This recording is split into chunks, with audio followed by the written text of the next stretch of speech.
Set कर लेना। नमस्ते दोस्तों, आज आपका फिर स्वागत है करुणामयी चैनल पे। और आज हम फिर से बात करेंगे डॉक्टर गिन्नी झाकनवाल से, जो कि आयुर्वेद की फिजिशियन है बिहार में। और वो आज हमें कुछ और आयुर्वेद के प्रश्नों का उत्तर देंगी। और आज हम लोग खासकर जानेंगे वात के दोष के बारे में, और ये वात का दोष क्या होता है। तो मेरा पहला प्रश्न है, वैसे पहले प्रणाम मौसी।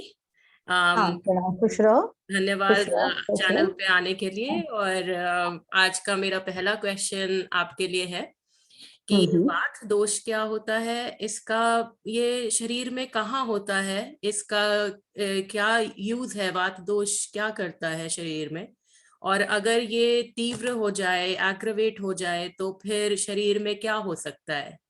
और हमारे शरीर में क्या सिम्टम्स फील होंगे अगर वात बढ़ जाएगा। और उसको हम्म। फिर वापस इक्विलिब्रियम में और बैलेंस करने के लिए शरीर में वात को हम क्या घरेलू नुस्खे, क्या खाना, खान पान, सब्जी ऐसी है जो अवॉइड करें या खाएं, या कौन से घरेलू नुस्खे यूज कर सकते हैं। और आयुर्वेद में ऐसी कौन सी जड़ी बूटियां हैं जिनका उपयोग किया जा सकता है। तो ये मेरा पहला प्रश्न है वात के बारे में, अगर आप इस पे थोड़ा रोशनी डालें। बहुत बढ़िया गौरी, तुमने जो आज का प्रश्न किया है वो बहुत ही अच्छा है। आयुर्वेद में वात का बहुत महत्व है। जैसा कि आप जानते हैं, आयुर्वेद में 3 दोष माने गए हैं: वात, पित्त और कफ। और ये भी जानते हैं आप कि सारी सृष्टि पांच भौतिक है और हमारा शरीर भी पांच भौतिक है। तो इसके हिसाब से जो आयुर्वेद ने कहा है कि समदोष समाग्निश समधातु मल क्रिया प्रसन्नात्मेन्द्रिय मन स्वस्थ इति विधीयते। कहा गया है कि अगर स्वस्थ शरीर रखना है तो हमारे 3 दोष होते हैं शरीर में, वह वात, पित्त और कफ। तो इनको बैलेंस रखना बहुत जरूरी है। 7 धातुएं हैं, इन सातों धातुओं को भी, रस, रक्त, मांस, मेद, अस्थि, मज्जा, शुक्र, सातों को भी सामने रखना या बैलेंस रखना बहुत जरूरी है। 13 अग्नियां जो मैंने पहले भी बताया था आप लोग को, 13 अग्नियां हैं हमारे शरीर में, उनको भी बैलेंस रखना बहुत जरूरी है। और मल मूत्र आदि की प्रक्रिया जो आपके शरीर में होती है, ये भी बैलेंस होने चाहिए। इन सब के बावजूद हमारी इंद्रिय, आत्मा और मन का भी संतुलन और प्रसन्न रहना बहुत जरूरी है, तभी इंसान स्वस्थ रह सकता है। तो इसमें वात का एक बहुत अपना महत्व होता है। वायु दोष आयु कहा गया है। वायु को आयु की संख्या दी गई है, क्योंकि वायु ही आत्मा है, वायु ही शरीर का बल है। ये आत्मा भी वायु को ही धारण करती है, जिसको प्राण कहते हैं। एक शारीरिक बल है और बहुत ही समर्थ है, मतलब वो अकेला ही काफी है हमारे सृष्टि के लिए, क्योंकि हमारे शरीर में तो वात है ही, पूरी सृष्टि में वात है, संसार में वात है। ये सारा संसार जो चलायमान है वो हवा के कारण ही है, हवा को ही वात कहते हैं। चंद्रमा पे हवा नहीं है, वहां जीव नहीं है। तो तो ये वायु हमारे आयुर्वेद के हिसाब से शरीर में 5 प्रकार के होते हैं, और पांचों का अपना अपना स्थान है, कहाँ पर वो होते हैं। वायु तो अब समझ में आ गया क्या है। तो वो पांचों कहाँ कहाँ होते हैं, उनका शरीर में क्या स्थान होता है। तो उनके लिए हमारे आयुर्वेद में बताया गया कि वायु 5 प्रकार का होता है। प्राणवायु, जो हमारे प्राणवायु हमारे मस्तक, हृदय, कंठ और जीभ, मुख और नाक में और सिर तक, मतलब नाभि के ऊपर से लेकर सिर तक स्थित रहता है। ये प्राणवायु कहलाता है। पहले आप ये पांचों वायु कहाँ रहते हैं हमारे शरीर में, पहले ये जान लिया जाए कि पांचों वायु कहाँ स्थित रहते हैं। तो 5 वायु में होता है प्राण, उदान, समान, व्यान और अपान वायु। ये 5 वायु होती है।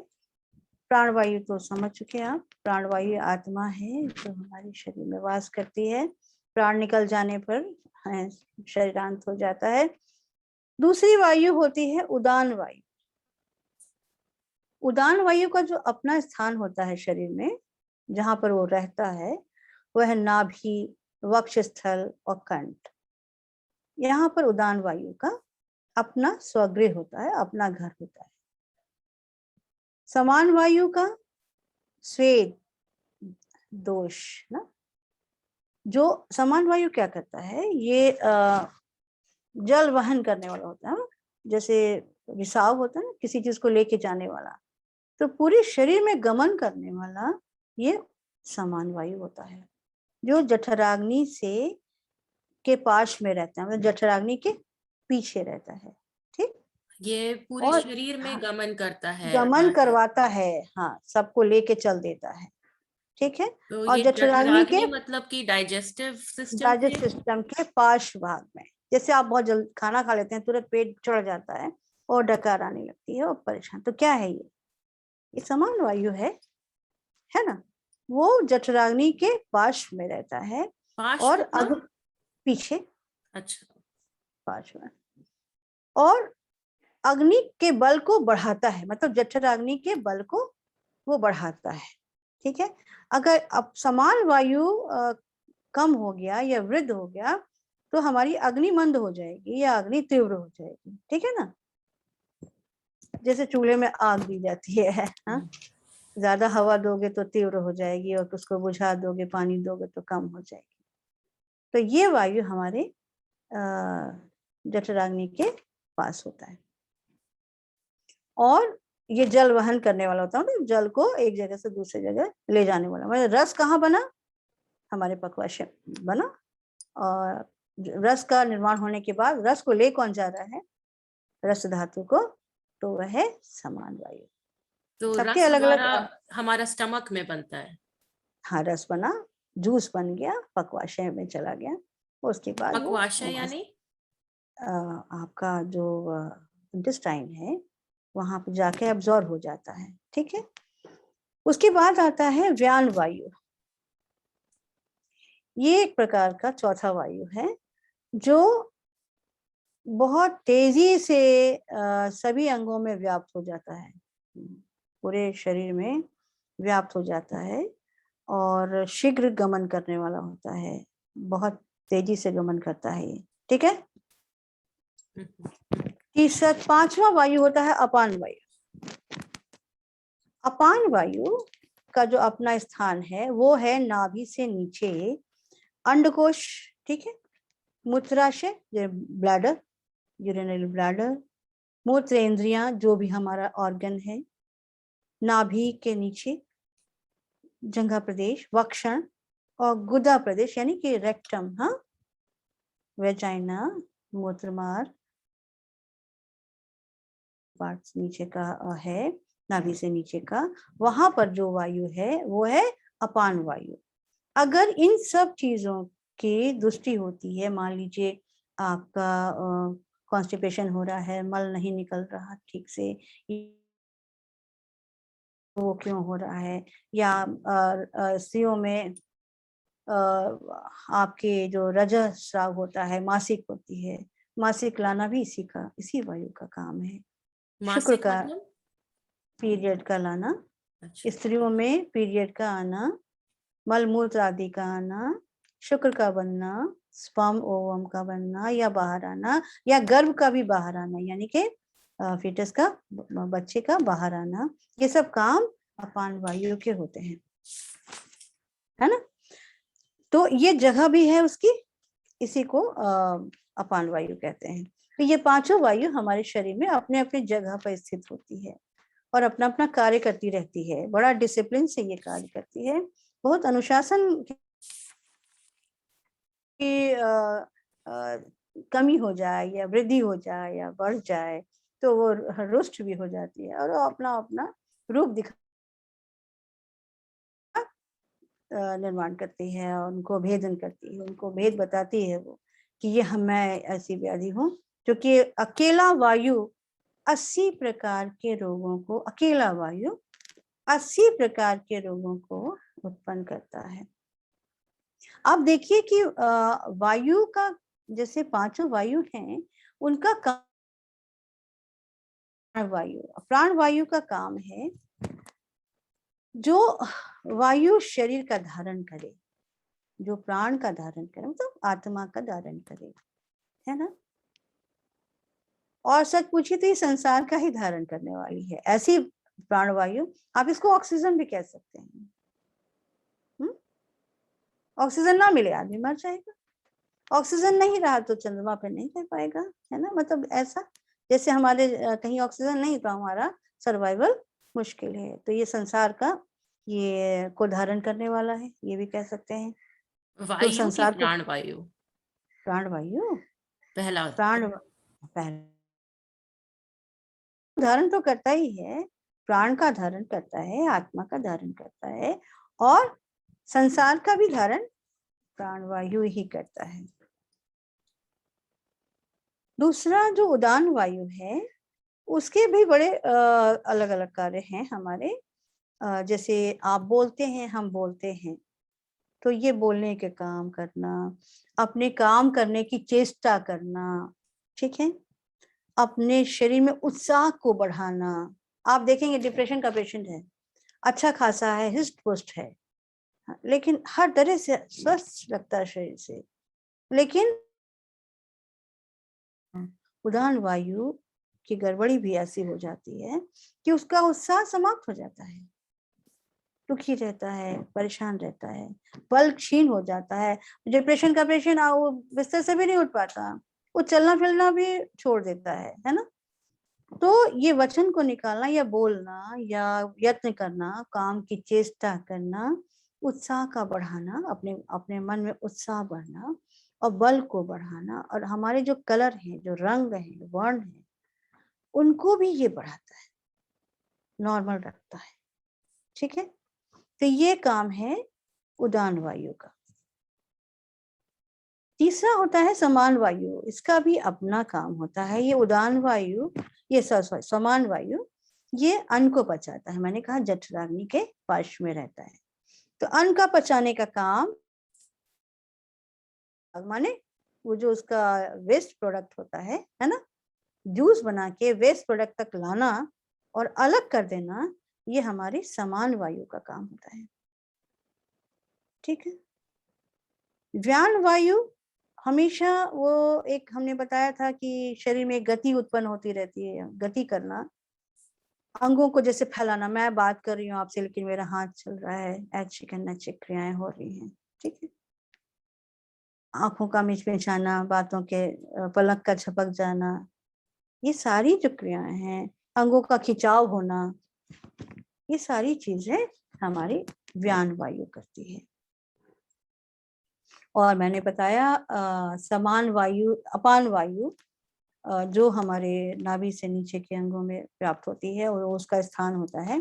तो मल मूत्र का निष्कासन करना, महिलाओं में मासिक आना, पीरियड आना, गर्भ का बाहर आना, और मल मूत्र हो गया, शुक्र का बाहर आना, है ना। इन सब चीजों का कार्य अपान वायु करता है, ठीक है। तो ये पांचों वायु अपनी अपनी जगह में रह के अपना अपना अनुशासित रूप से कार्य करते हैं। और ये अगर बढ़ गए तो रोग उत्पन्न करते हैं। और ये बढ़ते क्यों हैं, सबसे जरूरी बात समझने की ये होती है कि वायु बढ़ते कैसे हैं। अगर हम बैलेंस नहीं हैं तो क्यों नहीं है। आप नेचर बैलेंस है, नेचर इतना अनुशासित है, वो अपने समय से पतझड़ लाता, समय से वसंत लाता, सब समय पर आता है। तो आखिर हमारे शरीर में ऐसा क्या हो जाता है, क्या हम कर बैठते हैं जो हमारा शरीर में वायु का बैलेंस गड़बड़ा जाता है। तो इसका बहुत सारा कारण है, बहुत सामान्य कारणों में आता है। कि हम लोग अपनी जो दिनचर्या है उसको सही रूप से नहीं रख पाते हैं। अनियमित भोजन, किस समय भोजन करना चाहिए और आप किस समय करते हैं, लेट से करते हैं, भूखे रह जाते हैं, बिना समय के भोजन कर लेते हैं, या एक भोजन अभी पचा नहीं है दूसरा भोजन पेट में डाल देते हैं, दूसरा अन्न डाल देते हैं। तो इसके कारण हमारी अग्नि भी खराब हो जाती है। जो मैंने कहा जठराग्नि में वायु का काम होता है। रात्रि जागरण, अगर हम नहीं सोते हैं रात को, रात सोने के लिए होती है और रात में हम नहीं सोते हैं, तो रात्रि जागरण से भी वायु बढ़ती है शरीर में। बहुत अधिक तनाव करते हैं। तनाव सभी को होता है, लेकिन आप तनाव कैसे लेते हैं, तो तनाव सहने की आदत कैसे है आपको, तो उसमें चिंता ज्यादा करना, गुस्सा करना, भय करना, डर रहे हैं, है ना, भय से भी वायु उत्पन्न होता है। क्रोध कर रहे हैं तो देखिए आपको गैस बन जाएगी। वायु कहते हैं वायु बढ़ गया, गैस बन गई। बहुत चिंता कर लिया, बहुत टेंशन कर लिया, गैस बन गई। तो चूंकि आपको पहले मैंने बताया कि वायु के अपने अपने काम है, ये पांचों वायु अपना काम कर रहा है। तो पांचों वायु में अगर किसी काम में है तो वो वृद्ध हो जाता है ना, बढ़ जाता है वो। बहुत ज्यादा रुक्ष से आहार सेवन करने से, सूखा सूखा आहार, रुक्षता, जिसमें रुक्षता है, बहुत ज्यादा ठंडी चीजों का सेवन कर रहे हैं, जैसे खूब कोल्ड ड्रिंक्स पी रहे हैं, आइसक्रीम खा रहे हैं, शीतल ठंडा पानी पिए चले जा रहे हैं, फ्रिज का पानी पी रहे हैं, इन सब चीजों से आप देखेंगे कि आपके शरीर में जो वायु नॉर्मल रहना चाहिए था वो अपने स्थान से बढ़ चुका होता है। और बढ़ने के कारण जिस अंग में, जिस धातु में आपकी कमजोरी है, जिस अंग में आपकी कमजोरी है, वैसे कमजोर भाग में जाके वो बढ़ा हुआ वायु अपना स्थान बना देता है। और जब वो स्थान बना देता है तो बाद में वो रोगों को उसी जगह उत्पन्न करता है। ठीक है, नसों में चला गया तो आर्थराइटिस प्रॉब्लम, ठीक, ब्रेन में चला गया न्यूरो प्रॉब्लम, मस्तिष्क प्रॉब्लम, टेंशन और पैरालिसिस, एवरीथिंग, कुछ भी हो सकता है। तो उसके बाद गलत आहार सेवन करने से, किसके साथ क्या खाना चाहिए, इसको कहते हैं विरुद्ध आहार, विरोधी आहार। हमको क्या लेना चाहिए था, किसके साथ कौन सा आहार नहीं लेना चाहिए था, इसकी अज्ञानता होने के कारण वायु हमारे शरीर में वृद्ध हो जाता है, बढ़ जाता है। अब व्यायाम कर रहे हैं तो अति व्यायाम कर रहे हैं। कहा जाता है कि अति सर्वत्र वर्जयेत, अति सब जगह बुरा है। हम अति कहीं भी करेंगे तो अतिरेक ज्यादा बढ़ जाएगा, किसी भी चीज का अतिरेक नहीं करना चाहिए। तो उपवास कर रहे हैं तो बहुत ज्यादा उपवास कर रहे हैं, लंघन बोलते हैं उसको। अधिक लंघन करने से, अधिक ज्यादा व्यायाम करने से, विरुद्ध आहार लेने से, दिन में सोना, ये बहुत बड़ी चीज है। दिन सोने के लिए नहीं होता है। दोपहर में आपकी अग्नि प्रज्वलित रहती है, पाचन की क्रिया अच्छी चलती है, अपना वायु शरीर में स्वतः काम करते रहता है, और आप उसको दिन में शयन करने से उसका जो अपना कार्य क्षेत्र है वो अवरुद्ध हो जाता है। तो आप में कफ दोष की प्रधानता आने लगती है और शरीर में आपको कफजन्य व्याधियां उत्पन्न हो जाती हैं। ठीक है, स्थूलता आ जाएगी, मोटापा आ जाएगा। या मल मूत्र का जो वेग है, फीलिंग है, उसको आपने स्टॉप कर दिया, रोक दिया, जाना था नहीं गए, तो जो वेग का अवरोध किया, वेग का धारण कर लिया आपने, जो वेग था उसको धारण करने से वायु बढ़ जाता है। कहीं चोट लग गई हो वहां भी वायु बढ़ जाता है। कहीं भी चोट लग जाती है तो देखेंगे कि बहुत ज्यादा इन्फ्लेमेशन हो जाता है, पेन होता है। जहां पेन है वहां वायु है, जहां भी पेन है वहां वात है, याद रखना है इस बात को। और शीतल भोजन करना, मतलब ठंडा ठंडा भोजन कर रहे हैं, भोजन भी कर रहे हैं कैसा, तो गर्म नहीं कर रहे हैं, हाँ, उष्ण नहीं कर रहे हैं, वो ठंडा ठंडा भोजन करते चले जा रहे हैं। तो इन सब चीजों से शरीर का जो नॉर्मल बैलेंस रूप में जैसा साम्य अवस्था में रहना चाहिए वायु को, वो नहीं रह पाता और आपके शरीर में रोग उत्पन्न करता है। ठीक है ना। लक्षण क्या होते हैं, आप कैसे समझेंगे कि हमारे शरीर में वायु उत्पन्न होगी? वायु तो समझ गए आप क्या है, कैसे है, वायु के क्या लक्षण होते हैं, कैसे मतलब क्या होता है, क्यों बढ़ जाते हैं, या कहाँ कहाँ की वायु कैसी होती है। लेकिन ये हम समझेंगे कैसे कि इसके लक्षण क्या हैं, कैसे हमारे शरीर में वायु बढ़ गया। जब आपको ये समझ में आए कि आपके शरीर में जकड़न हो गई है, शरीर में थोड़ी जकड़ाहट हो, खिंचाव आ रहा हो, संधियों में पेन हो रहा हो, ठीक है, आपके ज्वाइंट्स में एक भेद युक्त यानी कि एक सुई जैसे जबनी जैसी, या ऐसे भी एक तोदियुक्त पीड़ा हो रही हो, या रोमांच, शरीर में रोमांच हो रहा हो, है ना। रोमांच होना भी वायु के बढ़ने का एक कारण हो रहा है। या ड्राइनेस हो रही हो, आपके स्किन में ड्राइनेस हो रही हो, रुक्षता बोलते हैं उसको, उससे भी आपका ये लक्षण होता है कि आपके शरीर में वायु की वृद्धि। आपके नखों में ज्यादा बढ़ने पर सारे नख में, नाखूनों में ड्राइनेस हो जाती है, धारियां आ जाती हैं, आपके स्किन में रुक्षता आ जाती है, आपकी कांति का ह्रास हो जाता है। अनिद्रा, आपको नींद नहीं आ रही है, इसका मतलब आपकी वायु बढ़ चुकी है। अनिद्रा होने का मतलब ही हो जाता है कि आपके शरीर में वायु का वर्धन हो गया। ठीक है। या अगर महिलाएं हैं, कहा जाता है तो उनका बार बार अबॉर्शन हो जाना, गर्भ का गिर जाना, ये वात का लक्षण है, क्योंकि अपान वायु उनकी खराब हो चुकी है और वो ठहर नहीं सकता। लंगड़ापन हो जाना, कुबड़ हो जाना, पीरियड का नाश हो जाना, मतलब रजन खत्म हो जाना, जो साइकिल है आपका बंद हो जाना, पीसीओडी का प्रॉब्लम हो जाना, 10 तरह की, बहुत तरह की बातें हैं। इन सब चीजें वात को बढ़ने के लक्षण को बताती हैं कि आपके शरीर में वात बढ़ रहा है। थकावट महसूस होना, कभी फ्रेशनेस नहीं लगना, थकान लगना, जो व्यान वायु का काम था वो काम नहीं कर रहा है और वो शरीर को थका रहा है। अधिक ठंड लग रही है,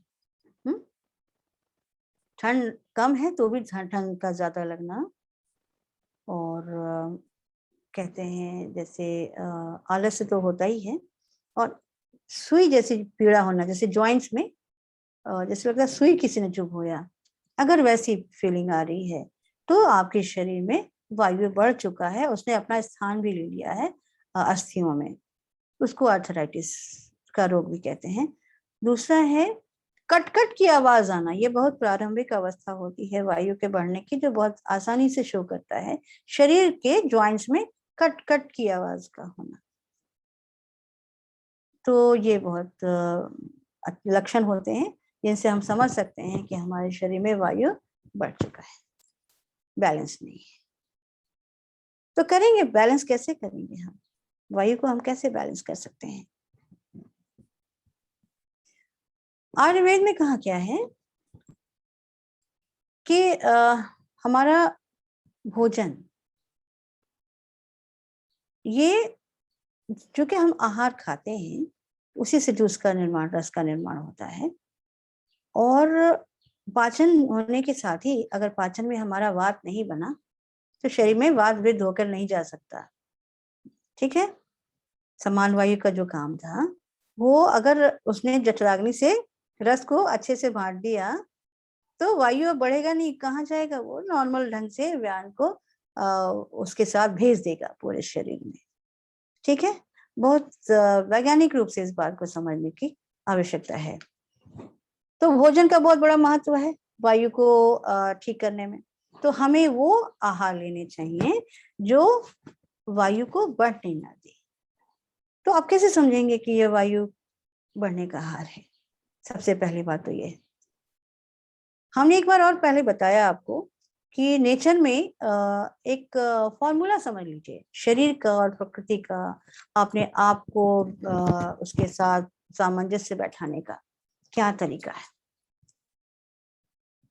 तो हमने बताया था कि आपको सुबह में कफ बढ़ता है, दिन में पित्त बढ़ता है प्रकृति में, और रात में वायु बढ़ता है प्रकृति में।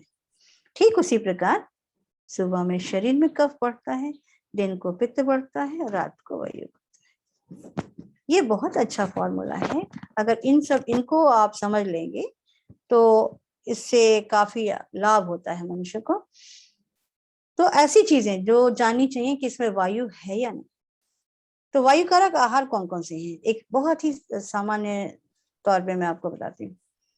वायु कारक आहारों में जैसे सब्जियों में लिया जाए तो मूली, बैंगन, कोहड़ा, कटहल, सेम, बोरो, करेला, मूली, बैंगन, कोढ़ा, हाँ, करेला, कटहल, कटहल, सेम, बोरो, और ये सामान्य रूप से ये वायुवर्धक आहार है, यानी सब्जियां हैं। ठीक है। और इनको कभी भी आप खाएंगे कैसे नहीं, खाना भोजन है तो कभी कभी खाना है, इच्छा है तो खाना ही है। सभी चीजें हमारी प्रकृति ने हमारे लिए नहीं दी है। प्रकृति में वैरायटी है। आप अपने शरीर की प्रकृति को समझ लें, उसके हिसाब से आप अगर भोजन को आप बैलेंस करते हैं शरीर में तो बहुत ही स्वास्थ्य का लाभ मिलता है। अनाज में चना वायु कारक होता है, उड़द, चना, उड़द ये वायु कारक माना जाता है। छोले, दालों में उड़द की दाल, चना, बूट, छोले, छोले, चना ही तो है वो, मटर, ये सब वायु कारक है। तो इसे कभी भी रात्रि को सेवन ना करें, ताकि ये तो ऑलरेडी पहले से ही वो वायु का वर्धन करेगा, और रात्रि को वायु बढ़ गया हो तो ये और वायु को बढ़ा करके उसका दुष्परिणाम आपको दे देगा। तो अगर इसको हम नेचर और शरीर के साथ चलते हैं तो भोजन तो करना है, ऐसा नहीं कि आपको नहीं खाना है। तो उसको आप सुबह या दिन को लें, और कभी कभी लें अपने भोजन में, इसका कम प्रयोग करते हुए, और रात्रि को ना लें। हम ये बहुत आपको एक विशेष बात बता रहे हैं, रात्रि को ऐसी चीजें ना लें जो वायु कारक हो, और उसको हम दिन के या सुबह के भोजन में रखें तो कभी कभी और कम मात्रा में, तो आपका वायु नहीं बढ़ेगा। तो रात्रि को नॉर्मल सादा भोजन करना चाहिए और समय पर करना चाहिए। तो इससे भी वात दोष को शरीर में बैलेंस किया जा सकता है। आपने कहा हमसे कि आप बताएं कि वात दोष को कैसे बैलेंस किया जा सकता है।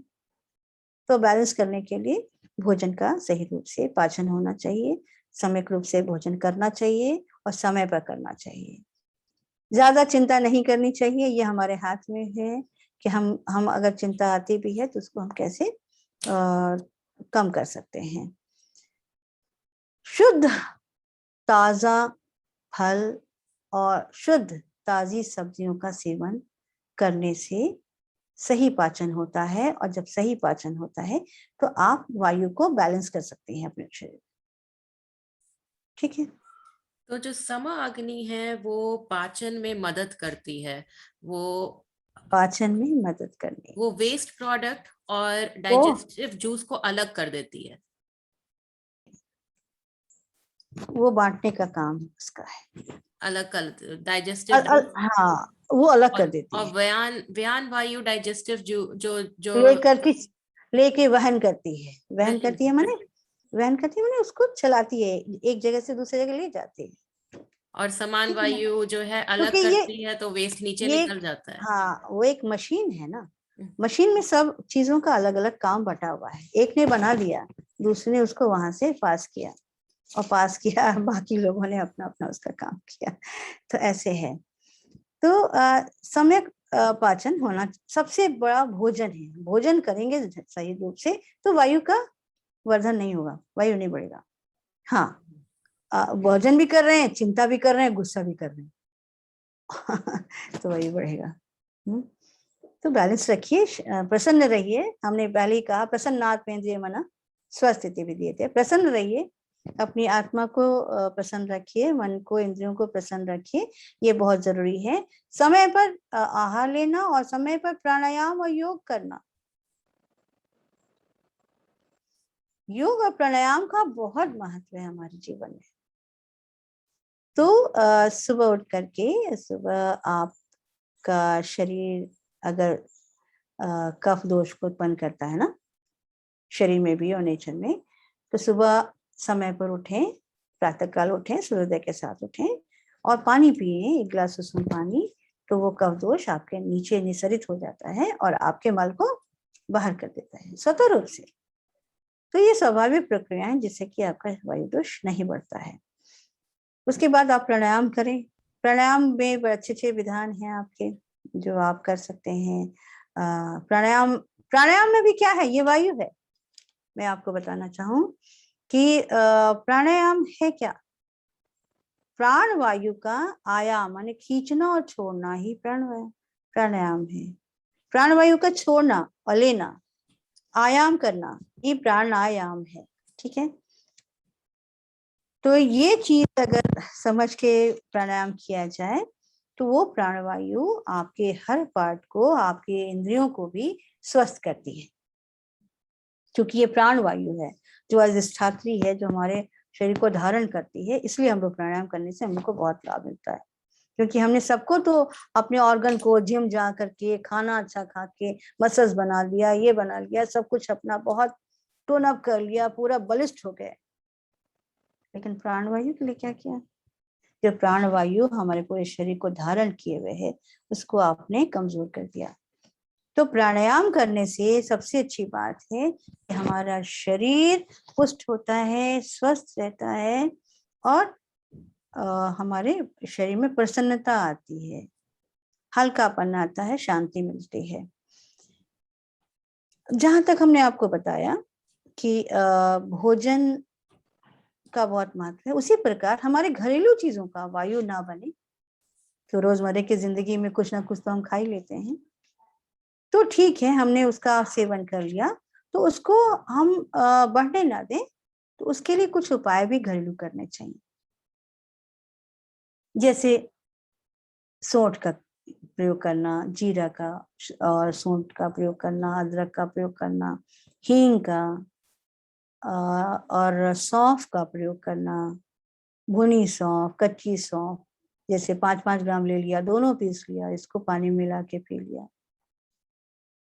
नाश्ता या खाना भोजन के बाद आपने जीरा अदरक का काढ़ा पी लिया, आधा चम्मच जीरा, ½ इंच अदरक को 2 कप पानी में बॉईल किया, 1 कप बचाया, 1 चुटकी नमक देके, सेंधा नमक देके उसका आपने काढ़ा पिया, तो आपका डाइजेशन अच्छा हो जाएगा।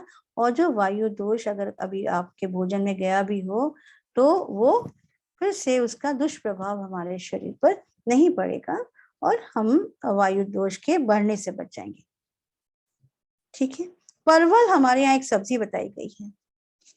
परवल का बहुत महत्व है सब्जियों में, और परवल की सब्जी निर्दोष मानी गई है। जैसे कि हमारे आहार में मूंग दाल निर्दोष माना गया है, बिल्कुल दोष ही नहीं उसमें, उसी तरह परवल की सब्जियों का पंचांग यूज होता है, यानी कि 5 अंग सब्जी के, परवल की सब्जी के औषध में बनाए जाते हैं। वो औषध है, सब्जी भी है और औषध भी है। तो ऐसी सी चीजें हैं जो, और रोटी का सेवन करना, चावल ज्यादा खाने से वायु बढ़ता है, तो चावल का कम प्रयोग करें, ज्यादा अनाज का कम प्रयोग करें, अनाज भी हल्का लें, बहुत ज्यादा ना लें, ताजी सब्जियां, फल, हल्के अनाज और मूंग का दाल का अधिक सेवन करें। सभी दालें लें लेकिन मूंग दाल का अधिक सेवन करें। कुछ चीजें औषधियों में अगर आप आते हैं तो आप जो चावल कह रही हैं ये केवल व्हाइट चावल या ब्राउन राइस भी? ब्राउन राइस हल्का होता है, वो हल्का होता है, लेकिन व्हाइट राइस तो गैस बनाता है, वायु बनाता है, वायु दोष उत्पन्न करता है। क्योंकि जो भी चीज हम गरिष्ठ देते हैं, ये पचने में थोड़ा भारी होता है। कोई भी आहार पचने में जब भारी होता है तो वो वायु दोष को उत्पन्न करता है, जठराग्नि को कमजोर करता है। ठीक है। इसलिए हमारे आयुर्वेद में बताया गया है कि पंचकर्म, अगर वायु दोष बढ़ चुका शरीर में, अब तो इसका कोई उपाय नहीं ना कि वायु दोष बढ़ गया आपके किसी भी आहार से, विहार तो आप समझ रही होंगी, रहन सहन से, तो अगर बढ़ जाता है तो मैं क्या, उसको क्या करना चाहिए? तो उसके लिए आयुर्वेद में पंचकर्म की चिकित्सा बताई गई। पंचकर्म की चिकित्सा ये बहुत लाभकारी होती है। इसमें स्नेहन, स्वेदन, सेहन माने मेडिसिनल ऑयल की, तेल की शरीर पर मालिश, जिससे वायु का की वृद्धि होने से बच जाता है। आप तेल का भी प्रयोग कर सकते हैं अगर आप घर में चाहें तो। रोज स्नान करने के पहले तेल का की मालिश करें, जिससे आपका वायु, हमने कहा था रुक्षता हो जाती है, तो वायु का वर्धन नहीं होने पाता, क्योंकि हमारे संपूर्ण शरीर में वायु का ही स्थान ज्यादा है और वही भ्रमण करता है। तो इसके लिए ऑयल से मसाज करके नहाएं। तिल से आप घर पे घरेलू तिल से आप मसाज करके और सुसुम पानी का स्नान कर ले, तो आप एकदम आप स्फूर्ति आपको महसूस होगी और आप फ्रेश फील करेंगे। उसी तरह पंचकर्म में स्नेहन, स्वेदन, स्नेहपान करना यानी कि घृत का पान करना, शुद्ध घृत का सेवन भी वायु का नाश करता है। मृदु विरेचन करना माने ऐसा लेक्सेटिव जो लाइट हो, उसको लेने से भी आपके शरीर से जो मल का निष्कासन होता है वो भी वायु का नाश करता है। ये हल्की हल्की चीजें जो घर में की जा सकती हैं। पंचकर्म का तो विधान है पूरा, लेकिन कुछ चीजें जो घर में प्रयोग कर सकते हैं, जैसे मैंने कहा तिल की मालिश करना, सुसुम पानी से स्नान करना, वो सेदन का काम करता है। गर्म पानी से स्नान करना माने आपने अपने शरीर को सेक किया, स्नेहन, स्वेदन। और आप नस्य का प्रयोग कर सकते हैं, कभी कभी अपने नजल ड्रॉप देना, उससे आपके जो वायु है वो अगर मस्तिष्क गत हो रही हो तो रिलीज हो जाएगी। मैंने प्रैक्टिकली बहुत किया कि बहुत अस्थिर पेशेंट भी हैं तो उनको नस्य की क्रिया देने से वो स्थिर हो जाते हैं। तो ऐसा होता है। और विरेचन करना, विरेचन समझते हैं, पेट के मल के द्वारा शरीर से दोषों को बाहर निकालना, तो वो है विरेचन। उसके लिए त्रिफला का प्रयोग करना, छोटी हर्रे का प्रयोग करना, गुलेठी का प्रयोग, और एरंड ऑयल होता है, वो बहुत अच्छा वातशामक विरेचन है जो जिसका प्रयोग किया जा सकता है। और रात में 2 चम्मच लेके दूध या गर्म पानी के साथ आप ले सकते हैं, या सुबह में खाली पेट 2 चम्मच ऑयल ले सकते हैं, एरंड ऑयल।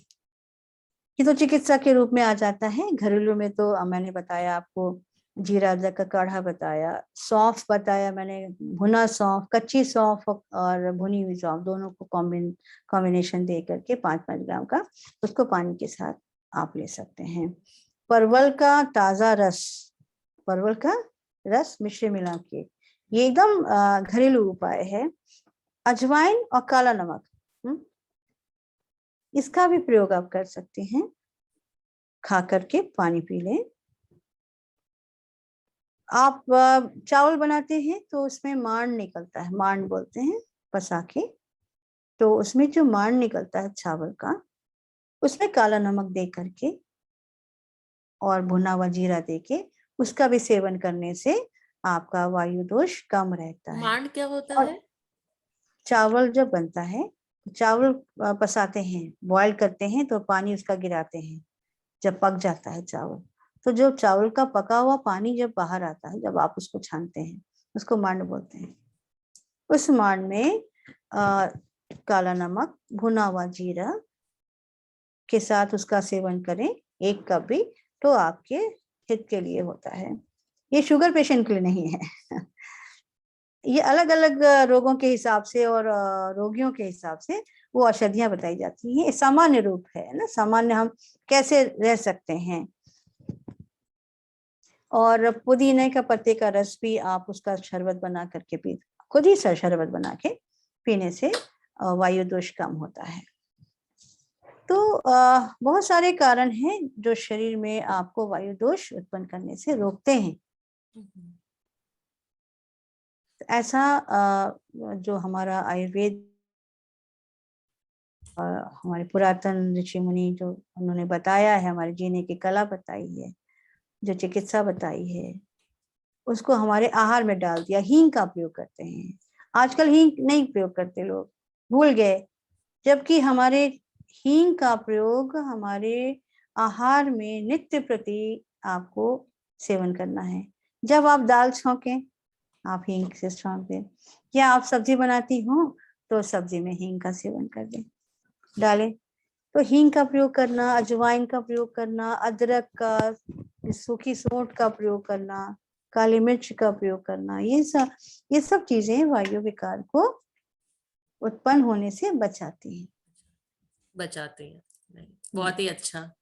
ये काफी आपने अच्छा हम लोग को इंफॉर्मेशन दिया है वात रोग को कैसे कंट्रोल करें। तो ये हाँ, मतलब मुझे भी वात की प्रॉब्लम लेटली रही है, तो हाँ, मुझे भी लगता है कि मैं इस वीडियो से बहुत कुछ सीखी हूँ। एंड होपफुली लोग भी जिनको वात का प्रॉब्लम हो उनको काफी घरेलू नुस्खे पता चल गए। इसमें आयुर्वेद की भी मतलब आपने बताया पंचकर्म करता है काम, तो ये पंचकर्मा पंचकर्मा आयुर्वेद की ऐसी विधा है जो हर तरह से मनुष्य को स्वस्थ कर देता है। दोषों को, विकारों को, बढ़े हुए विकारों को या घटे हुए विकारों को बैलेंस कर देता है, दोषों को, और टॉक्सिन शरीर से बाहर निकाल के, और शरीर को कहते हैं स्वस्थ से स्वास्थ्य रक्षणम, आतुरस्य विकार प्रशमनम च। यानी कि स्वस्थ के स्वास्थ्य की रक्षा भी करना ही आयुर्वेद का काम है, और आतुर के विकार का शमन तो करते ही है। हाँ, तो चलिए। उसमें, हाँ, उसमें पंचकर्म अपना बहुत बड़ा योगदान देता है। पंचकर्म करा लेने से फिर आप रोग मुक्त हो जाते हैं, फिर से आपने अपने शरीर को विकार रहित पाते हैं, विकार के बिना पाते हैं, और आप दोषों को। पंचकर्म की ही विशेषज्ञ हैं, तो मैं हाँ, जब भारत आऊंगी तो मैं भी पंचकर्मा भी से कराऊंगी। जरूर, अवश्य अवश्य। तो हाँ, आप जरूर आइए, उसके बाद मैं आपको पंचकर्म का कराऊंगी, लाभ चलिए, उठाना। बहुत बहुत धन्यवाद इस क्वेश्चन का हमें उत्तर देने के लिए। और होपफुली लोग जो देखें उनको इससे काफी जानकारी प्राप्त हो। नमस्ते। नमस्ते।